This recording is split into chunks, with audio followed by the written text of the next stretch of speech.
同學仔，你哋好啊！今日咧我介紹一個作文嘅實用字詞，就係 culminate。咁 culminate 咧就係一個動詞嚟嘅 verb。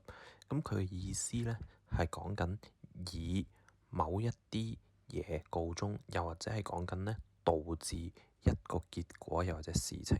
咁我哋睇啲例句啦。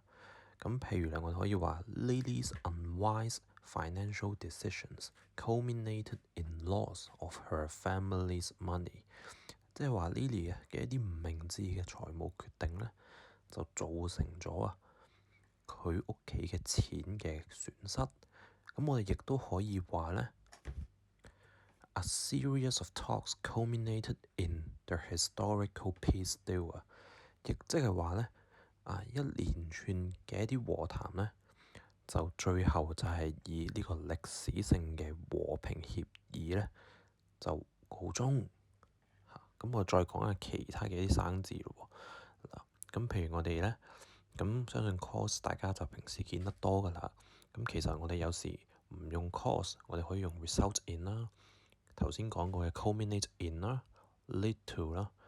咁 ignite 咧，可以係講緊激發一個局面又或者事情。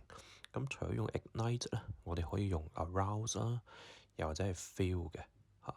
咁 important 嘅 synonym 咧，有 crucial 啦、indispensable 啦，又或者 critical。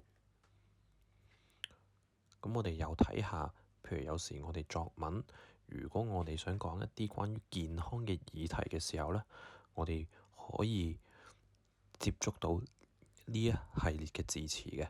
咁今日我哋就抽呢個 bodily functions 嚟講啦。bodily functions 咧就係講緊你嘅身體嘅功能啊。